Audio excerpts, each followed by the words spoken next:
मात पिता सुत पुत्र को कहते हैं।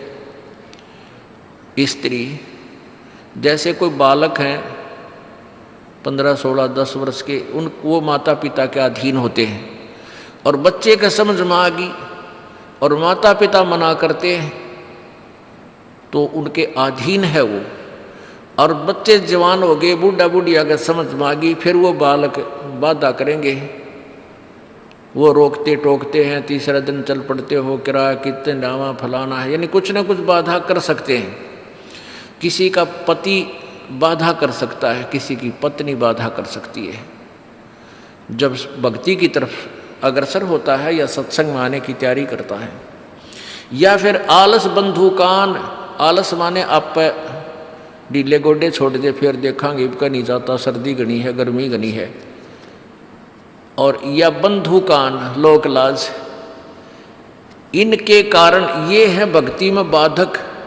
अब क्या बताते हैं परमात्मा, मात पिता सुत स्त्री आलस बंधुकान, संत दर्शकों जब चले ये अटकावे आण। इनका अटकाया अटके नहीं, और संत दर्शकों जाए, कह कबीर सो संत है आवागमन नसावे। इनका अटकाया अटके नहीं, और संत दर्शकों जाए यानी सत्संग में अवश्य जावे, कह कबीर सो संत है आवागमन नसाए, उसका कल्याण होगा। आज मीराबाई जी का कितनी श्रद्धा और आदर के साथ नाम लिया जाता है। और यदि वो उसी तरह की क्रियाएं करती जो उस समय की बहन बेटियां लोक लाज में फंसका अपना जीवन बर्बाद करगी, आज वो कुतिया बनी आंडे। परमात्मा कहते हैं नकबे सर नकबे बनी वह पैर थी हार हमेल, और सुंदरी से वह कुतिया बनी सुन साहिब के खेल। बीबी पड़दा रहे थी डोडी लगे थी बार, अब गातु गाड़े फिरती है वो बन कुतिया बाजार। वो पर्दे की सुंदरी सुनो संदेशा मोर, इब गातु गाड़े फिरती है वो करें सरायों शोर। अब जो डोडी पर्दे जिनका लग गया करते, पर्दे में रहा करती थी, जो अपने आप को ऊंच घरों की बेटियां बहू कहा करती थी, उनका सत्संग की छीट लगी नहीं, घर से बाहर निकली नहीं, पूर्व जन्म की पुण्यात्मा थी, उनको कोई रानी बन गई, कोई महारानी बन गई, कोई अच्छे घर में इस मायाधारी मस्करिया का जन्म हो गया। और वो भगवान से दूर रहने के कारण फिर अगले जन्म में कुतिया की योनि पाती है। तब तो पर्दों में रहती थी, उंगली भी ना दिखने देती, किसी बाहर कहीं हमारी बेइज्जती ना हो जा, मेरी पत्नी जो है सत्संग में चलेगी तो इज्जत का नाश हो जाएगा, और वह इज्जत फिर उगाड़ी आंडा है कुतिया बनकर। कहते हैं नकबे सर नकबा बनी पैर थी हार हमेल, 1-1 लाख के गहने पहरा करती, आज वो सुंदरी से कुतिया बनी देख साहिब के खेल। तो पुण्यात्मा ये इन बातों से डर लगना चाहिए। इन बातों से डर लगने लगेगा, मालिक में रुचि बनेगी और भजन करने को दिल करेगा। और ये लोग दिखावा जो ड्रामा है, नाचा कूदी, ये बकवाद मन में आवे को नहीं, ये कहने की आवश्यकता नहीं पड़े। दास ने कैसा मत करियो, हाँ कहना तो पड़ता है एक बार बालक को, कुछ दिनों के बाद फिर आपकी रुचि ना बढ़े। इतना तो इस दास को विश्वास हो गया है कि परमात्मा के बच्चे भगवान को पहचानने लग गए, क्योंकि अब शिक्षित समाज है। आपको नाम दिया जाता है, नाम देने से पहले सब नियमों से परिचित कराया जाता है। और हमने ये पुस्तक बनाई है भक्ति सौदागर को संदेश, इसके प्रथम अध्याय में ही हमने नियमों का पूरा विस्तार से विवरण दिया है कि कोई भी पुण्यात्मा इस आश्रम की तरफ आएगा तो पहले तैयार होकर आवे। पहले क्या होता था कि भक्तजन समझाते थे नाम ले लो तुम्हारा कल्याण हो जाएगा, बड़े सुख होते हैं, यहाँ आ जाते थे उपदेश लेने। और यहाँ आकर के हम फिर उनको लिस्ट दिखाते थे, ये नियम निभाने हैं, तो भाग जाते थे कि नहीं हमारा भी ये नियम नहीं निभा, क्योंकि वो उल्टे रंग में रंगे हुए वो सारे। तो अब उनको पहले ये लिख कर दे दिया कि तुम तैयार होकर आ जाना, तुम्हारा मन मानने तक आना, क्योंकि कल्याण होगा इस मर्यादा में रहने से। तो अब ये दास देख रहा है कि अब कितना डर लगता है बहन बेटी भाइयों को, बच्चों को। अब वो कहीं, क्योंकि समाज हमारा जो है सारा का सारा समाज काल प्रेरित है, उन्हीं क्रियाओं को कर रहा है जो ना करने वाली होती हैं। और हमारा भक्त एक घर में एक व्यक्ति ने नाम ले लिया, और 5-6 व्यक्ति वो सारे शास्त्र विरुद्ध साधक हैं, तो उनके साथ संघर्ष बनता है बेचारे का जा करके। फिर भी वो इतना दृढ़ है, डरता है, आकर पूछता है जी मेरे पे ऐसी गलती होगी, मेरा नाम तो खंडनी हो गया, आगे से नहीं करूँगा।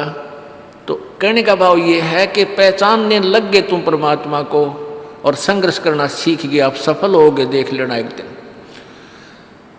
ये नाखून पालिश लगाते हैं, ओठों पर इसी बूंदी शक्ल बना लेते हैं, लाल वो लगा कर लिपस्टिक, इतना बेहुदी शक्ल बन जाती है। कहते हैं अब ऐसी मर्यादा बन गई, बहन बेटियां कहते कि हम ऑफिस में जाते हैं तो ये लिपस्टिक वगैरह नहीं लगाते, नेल पेंट नहीं लगाते, तो क्या कहते हैं उस दूसरे कि तुम्हारे घर में कोई मर गया क्या? अरे थारा गजब भैया, ये बकवाद करने तो सारे जी जाओगे तुम, अकल खत्म होगी। यानी एक मर्यादा बन गई, जो ऐसे उल्टे काम ना करे उसने हे समझन लागे। निरंजन धन तेरा दरबार जहाँ तनिक नहीं न्याय विचार, सारे उल्टे काम में राजी रहे। लेकिन हमारी बेटियां अब संघर्ष करती हैं कि हाँ उनको ज्ञान हो गया, वो तो बालक हैं, कुछ भी कह सकती हैं। तो अब हम सबको बताते हैं ये ऐसा नहीं करना, क्योंकि पहले हमारा ज्ञान गाँव में ज़्यादा चला था। इस दास ने गाँव गाँव में जाकर प्रचार किया, तो वहाँ तो ये था को ना लिपस्टिक का फंड था, ना कोई नाखून पालिश लाया करती, मेहंदी मुंदी ला लेती, तो यार वो भी मना कर दिया हमने, समझा दिया कि इसका कोई फ़ायदा नहीं है, अपना भक्ति करो। तो वो तो सब एक साधारण सी बात ही छोड़ छाड़ दी।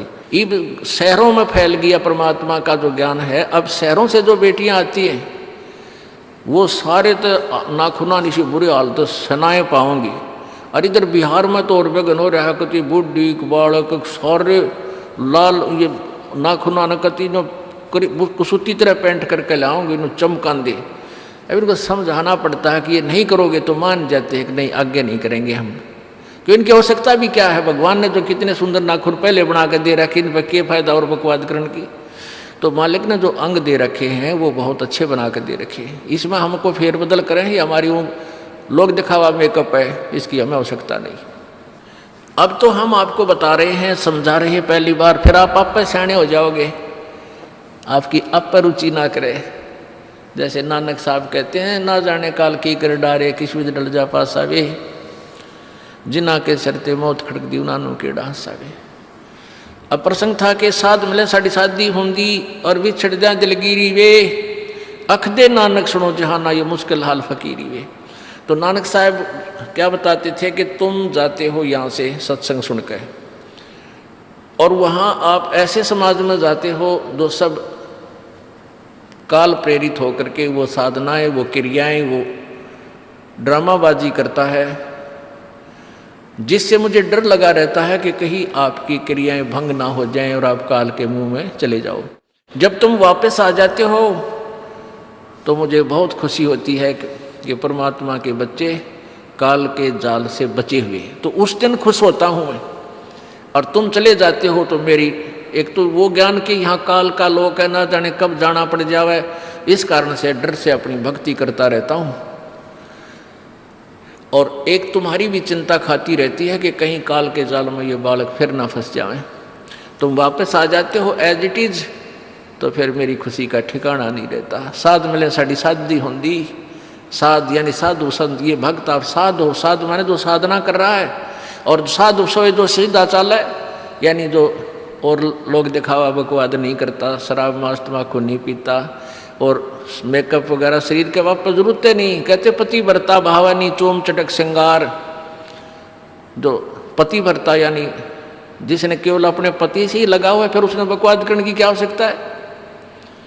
तो कहने का भाव यह है कि हम सच्चे ढंग से जब लगेंगे, फिर हमने अब तो इच्छा ना हो किसी वस्तु की। परमात्मा कहते हैं इस काया का गर्व ना करियो के काला के गोरा रे, और बिना भजन इसका कुछ काम ना आवे, चाहे एतर छड़को चारों ओरा रे।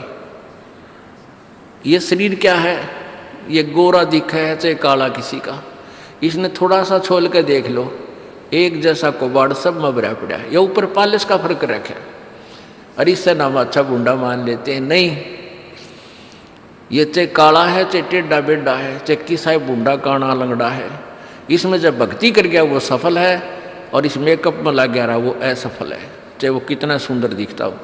तो पुण्यात्मा परमात्मा कहते ये मिट्टी है, इस मिट्टी से हमने लाभ उठाना है, इसे सोना बनाना है, भक्ति रूपी धन कमाना है, तो इसी से कमाया जाएगा। अब प्रसंग है कि जूठे सुख को सुख कहे, ये मान रहा मन मोद, ये सकल चबीना काल का, कुछ मुख में कुछ गोदी। अब परमात्मा आप बताओ, मैं आकर के बोली आत्माओं हमें जगा रही है, हमने काल के कुएं की भांग पी रखी है, यहाँ की मान बढ़ाई और इस माया की।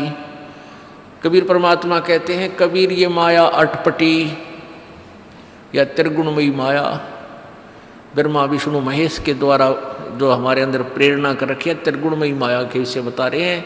कबीर ये माया अटपटी, सब घट आण अड़ी, किस किस को समझाऊं, ये तो कुएं भांग पड़ी। अब किस किस ने समझावा, सब एक तरह की भांग पी के एक जैसे विचार, एक जैसे बोल, एक जैसा ज्ञान इन्होंने ग्रहण किया हुआ है, और ये दास सच्चा ज्ञान सुनाता है, इसका विरोध करते हैं, इसको जल्दी समझ नहीं पाते, क्योंकि इनको इस माया रूपी और अज्ञान रूपी भांग का नशा हो रहा है। तो परमात्मा कहते हैं, कबीर ये माया अटपटी, सब घट आण अड़ी, और किस किस न समझाऊं, या तो कुएं भांग पड़ी, यानी सब ने एक जैसा ही ज्ञान ग्रहण कर रखा है, सबके एक जैसे विचार हैं। अब झूठा सुख कौन सा है? इन कार कोठियों को हम अपना मानते हैं, संतान संपत्ति को अपना मानते हैं। इसका उदाहरण आपको दे दिया। परमात्मा कहते हैं, राम नाम कड़ुआ लगे और मीठे लागे दाम, दुविधा में दोनों गए भाई, माया मिली ना राम। माया तो मिले को नहीं, यानी मान लीजिए आपके पास अरबों संपत्ति अरबों हो भी गई, तो वह तेरी नहीं। आपको 2-4 रोटी सुबह 4 रोटी शाम है, और एक वर्ष में गणित गणे 4 कपड़े कुर्ते पजामे बहुत, एक वर्ष में खत्म। आप पाटे को नहीं, ईसाई काम रह रहे आजकल। और 2 जोड़ी चप्पल जूते, और एक खाट का स्थान, एक चारपाई आ जा, गणित गणित 2 आ जा, जितने एक परिवार एक व्यक्ति को एक चारपाई। कहने का भाव यह कि ऐसा सीमित सा मकान, इतने की आवश्यकता आपको है, और बाकी पैसा आपके पास, उसने के सिर में मारोगे, क्या करोगे उसका? अब या तो कि तो बकवादा में लावेगा, कि तो शराब पीवेगा, कि तो और कोठी खरीद कर गिर देगा, उस पर कोई कब्जा कर लेगा, फिर लट्ठम लट्ठा मुकदमे होंगे, या कोई ले लेगा रिश्तेदार, या कोई मित्र बन कर फिर देखो ना, फिर खेचा तानी रात ने नींद आओ ना, वह रखेगी बेगन में पात्रे, वो माया तने जीर्ण नहीं दे। और माया तो परमात्मा कहते हैं इस जीव की सबसे बड़ी शत्रु है, जो भगवान से दूर करे। अभी झूठे सुख को सुख मान लिया, कार कोठी होगी, बढ़िया व्यापार बिजनेस या कोई नौकरी होगी, तो भगवान से 100 कोस दूर है वो प्राणी। कोई एक आध पुण्यात्मा इसे प्रेरणा होकर आ जाता, वो तो फॉर एग्जाम्पल होते हैं। तो परमात्मा कहते हैं इसे सुख का आग लगे जो भगवान से दूर करे। परमात्मा कहते हैं वो दुख अच्छा हमारे लिए जो परमात्मा के चरणों में हमें लगाए रखे। कबीर साहब कहते हैं सुख के माथे पत्थर पड़ो जिससे नाम देते जावे, और बलिहारी वो दुख जो पल पल नाम रटावे। कि हे परमात्मा इसे सुख की हमने जरूरत नहीं, जो भगवान से दूर करे।